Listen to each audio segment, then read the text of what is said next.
Mergulhe na sabedoria milenar. A sua jornada de fé começa agora.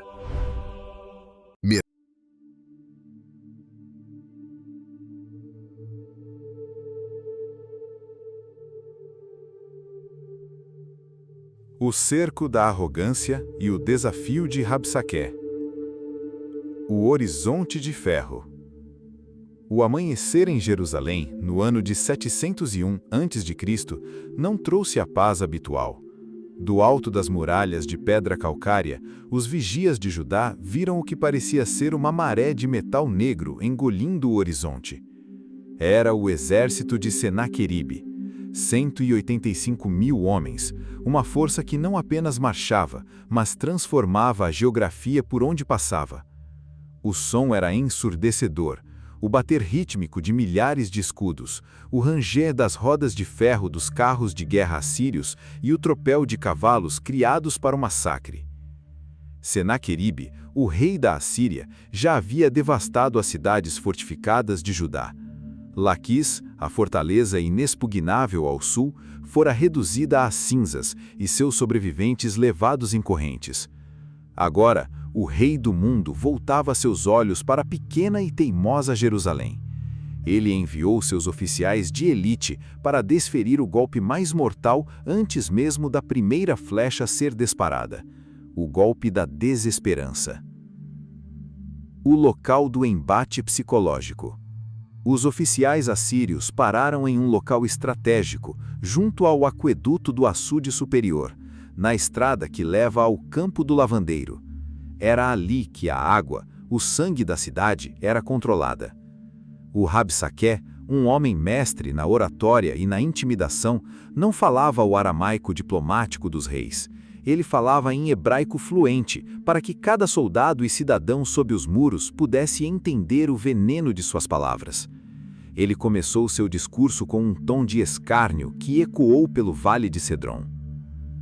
Segundo o livro de 2 Reis, capítulo 18, versículo 19, o campo de visão era de puro terror, enquanto Rabsaqué lhes disse: "Digam a Ezequias, assim diz o grande rei, o rei da Assíria, em que você baseia essa sua confiança?"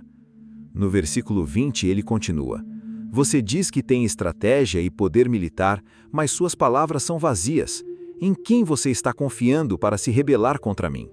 O silêncio sobre a muralha era sepulcral. O Rabsaqué continuava a desferir golpes lógicos. Ele ridicularizava a aliança de Judá com o Egito, chamando o faraó de cajado de cana quebrada, que perfura a mão que nele se apoia. Mas o ponto mais doloroso foi quando atacou a base espiritual da nação. Ele sugeriu que o próprio Deus de Israel, o Senhor, estava do lado dos assírios. Ele gritava para as sentinelas de Judá: "E se vocês me disserem, estamos confiando no Senhor, o nosso Deus, não seriam estes os mesmos altares que Ezequias removeu, dizendo a Judá e a Jerusalém: vocês devem adorar diante deste altar em Jerusalém?" A tática era clara: isolar Jerusalém de seus aliados terrestres e de seu socorro celestial. A proposta humilhante. Para enfatizar a fraqueza militar de Judá, Rabsaqué lançou um desafio sarcástico: "Aceite, pois, agora o desafio do meu senhor, o rei da Assíria. Eu lhe darei 2.000 cavalos, se você puder pôr cavaleiros neles." Era uma humilhação pública. Judá não tinha sequer homens treinados para montar uma cavalaria decente contra a máquina de guerra assíria. Ele prometeu paz e fartura se eles se rendessem, pintando a Assíria como um paraíso, enquanto o destino daqueles que permanecessem com o rei seria a fome extrema e a morte durante o cerco. O desafio final ao Criador. Por fim, o Rabsaqué elevou sua voz para o clímax de sua blasfêmia. Ele comparou o Deus vivo aos deuses das nações que a Assíria já havia esmagado. Será que o Deus de alguma nação conseguiu livrar a sua terra das mãos do rei da Assíria? Onde estão os deuses de Ramate e de Arpade? Acaso livraram Samaria das minhas mãos? Para o mundo antigo, a força de um deus era medida pela vitória de seu exército. Então, como o Senhor poderá livrar Jerusalém das minhas mãos? O silêncio de Jerusalém. O impacto dessas palavras foi devastador. Os representantes de Ezequias imploravam para que ele falasse em aramaico, mas o oficial assírio apenas gritou mais alto em hebraico. O povo, porém, permaneceu em silêncio absoluto, conforme a ordem direta do rei. Não lhe respondam. Os oficiais de Judá voltaram para o palácio com as vestes rasgadas, o coração pesado e o som daquela voz arrogante ainda ecoando em suas mentes. A tempestade havia chegado às portas. Mas o que o Rabsaqué não sabia era que, ao desafiar o Senhor pessoalmente, ele transformou uma guerra política em um confronto direto com o Criador do universo. O clamor no santuário. A resposta de Ezequias. O silêncio ensurdecedor do palácio. O sol começava a se pôr atrás das colinas de Judá, lançando longas sombras sobre as ruas estreitas de Jerusalém. O ambiente era de uma tensão quase física, como uma corda de arco esticada ao limite.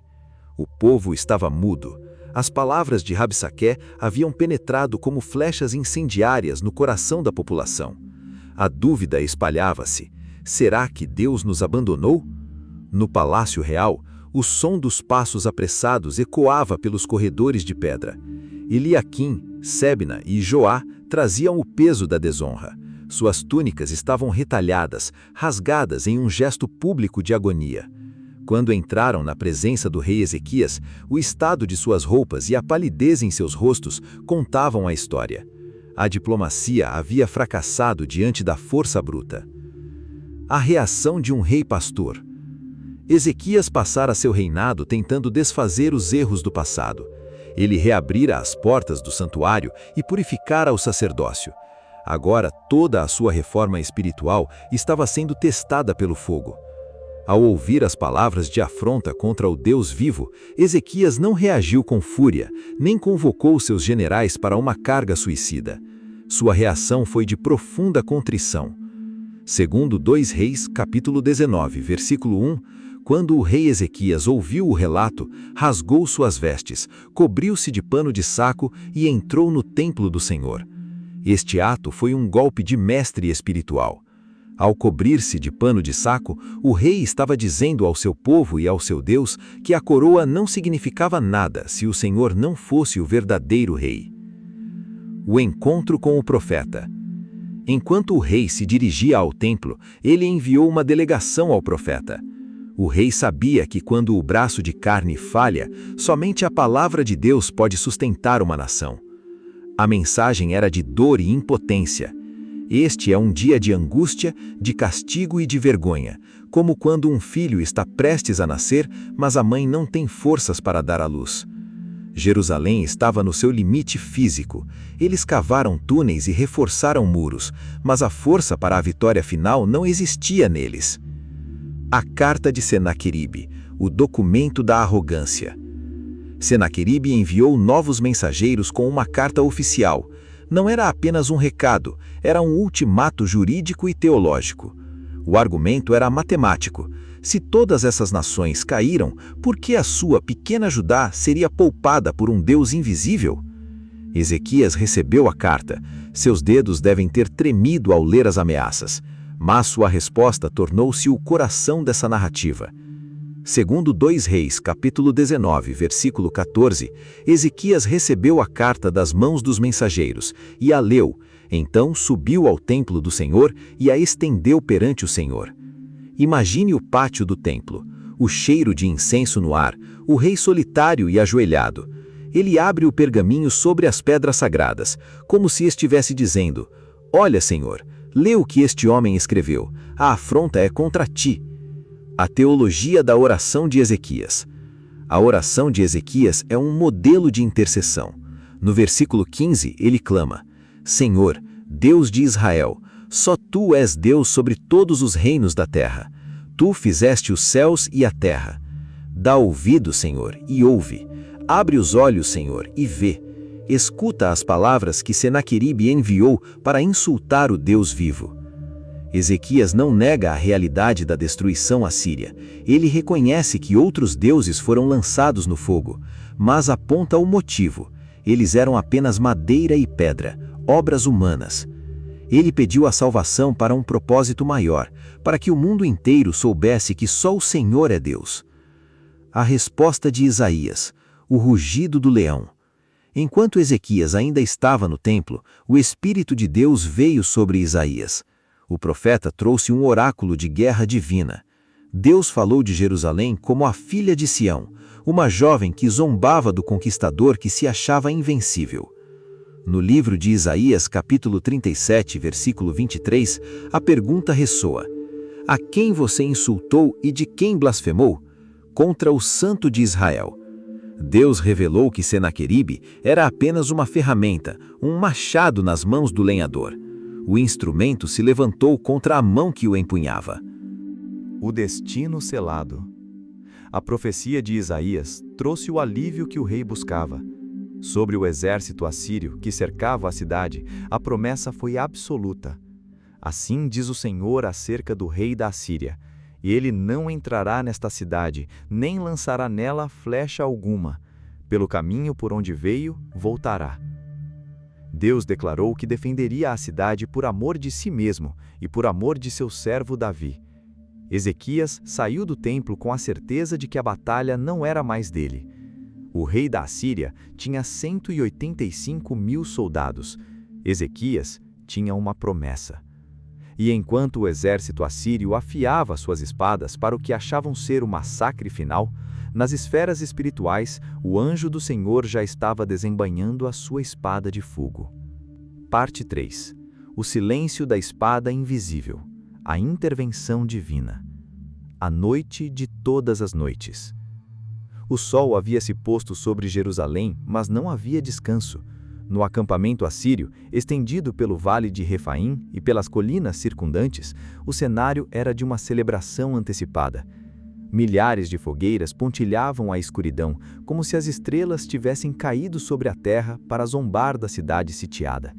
O cheiro de carne assada e o som de risadas rudes flutuavam até as sentinelas de Judá nas muralhas.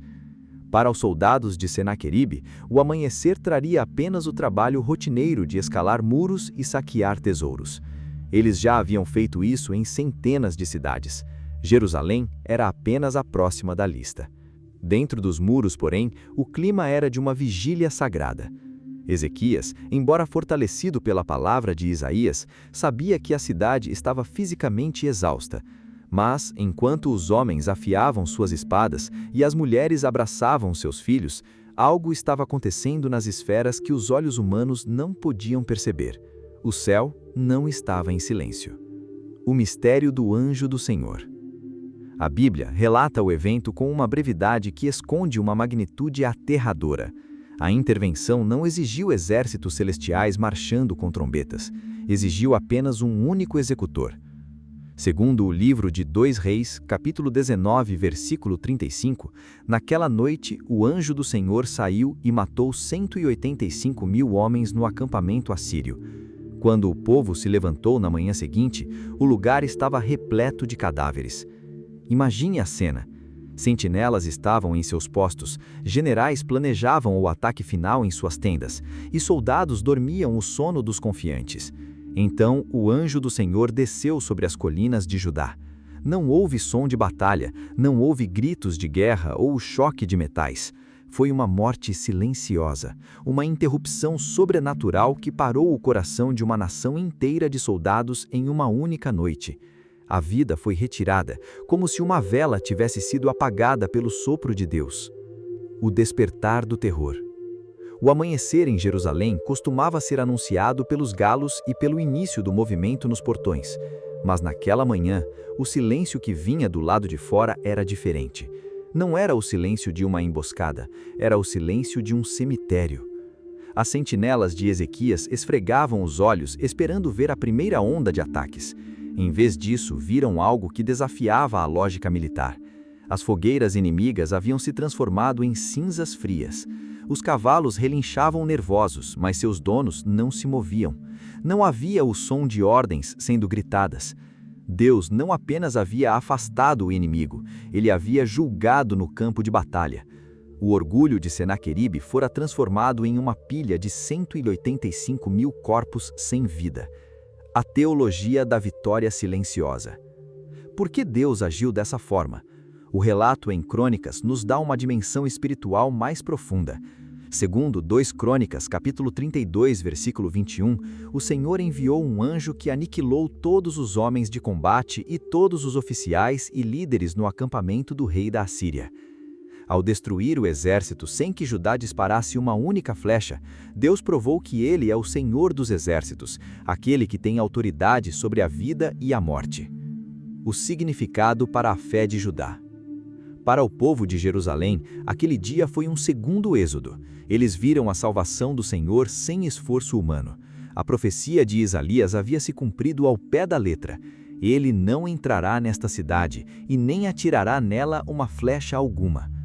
Jerusalém não era mais uma cidade sitiada, era um monumento vivo à fidelidade de Deus. O destino de Senaqueribe. Enquanto Jerusalém celebrava, um homem estava mergulhado na mais profunda vergonha. Senaqueribe, o rei que se comparava a Deus, acordou no meio de um exército de mortos. Ele não tinha nada para escrever sobre aquela noite.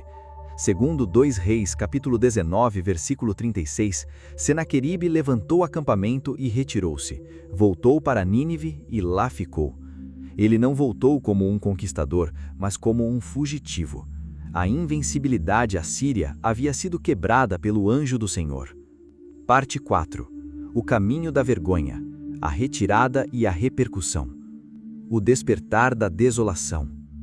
O sol que se levantou sobre o vale naquela manhã não iluminou uma vitória, mas um cenário de devastação silenciosa.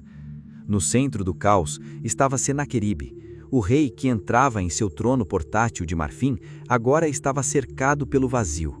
Onde havia o som de 185.000 homens, restava apenas o uivo do vento entre as tendas abandonadas. A retirada assíria foi uma fuga desesperada. A Bíblia resume esse momento com sobriedade. Senaqueribe, rei da Assíria, levantou acampamento e retirou-se. Voltou para Nínive e lá ficou. Imagine o trajeto de volta. Senaqueribe marchando pela estrada sem o acompanhamento de sua guarda de elite. Ele passava pelas cidades que havia conquistado semanas antes, agora como um homem quebrado.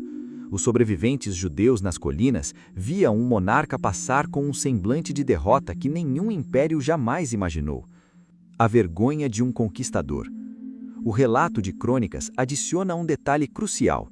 Não foi apenas uma retirada física, foi uma humilhação espiritual diante de todo o mundo conhecido. Segundo 2 Crônicas, capítulo 32, versículo 21, o rei da Assíria voltou com vergonha de rosto à sua terra. A vergonha de rosto é uma expressão profunda.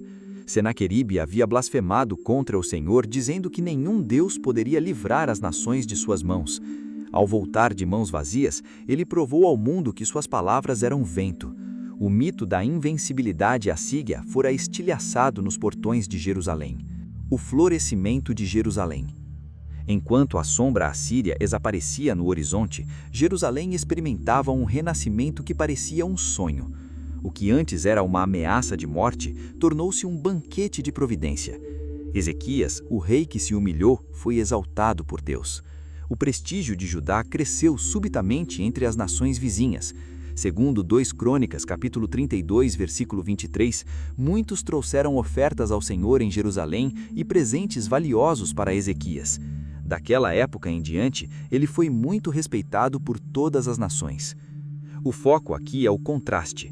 Enquanto a Assíria enriquecia pelo saque e pela violência, Judá prosperava pela bênção e pela gratidão. Deus lhe dera muitíssimas riquezas. O eco nos Salmos, a celebração da vitória. Para entender o impacto desse evento, devemos olhar para os Salmos. O Salmo 76 descreve a cena do acampamento morto com uma poesia vibrante. Ali ele quebrou as setas flamentes do arco, os escudos, as espadas e as armas de guerra. Os homens corajosos dormem o seu último sono. Essas palavras não eram apenas metáforas, eram a descrição de quem viu 185.000 homens imóveis ao amanhecer. O Salmo 46, com seu brado de "Aquietai-vos e sabei que eu sou Deus", tornou-se o hino de confiança de Jerusalém. A cidade aprendeu que aquietar-se não era passividade, mas a confiança ativa de que Deus luta nossas batalhas. a lição para a história humana. O relato de Ezequias e Senaqueribe permanece como um estudo de caso sobre a soberba versus a humildade. Senaqueribe confiava em números e tecnologia militar. Ezequias confiava em uma promessa e em uma oração estendida no templo. A história nos mostra que a Assíria acabou desaparecendo sob o peso de sua própria crueldade. Jerusalém, entretanto, permaneceu como o centro da revelação divina para o mundo.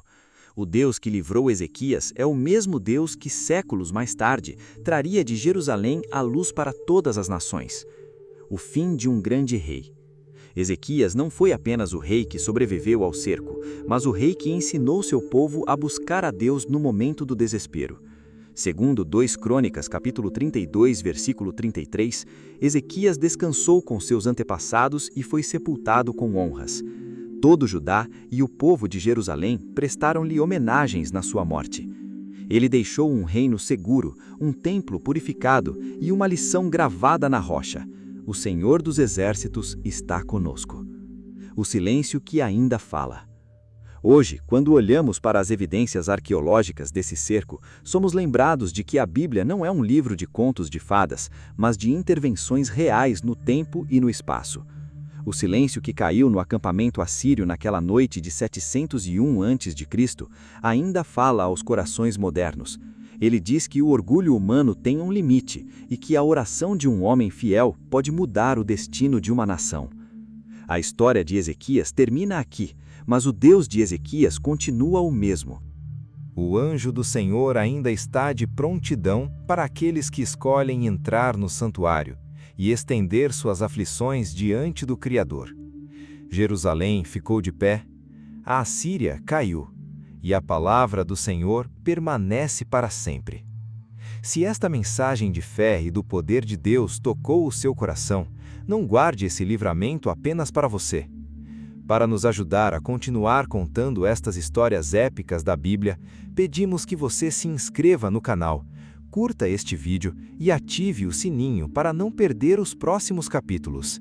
Compartilhe este conteúdo com seus amigos e familiares.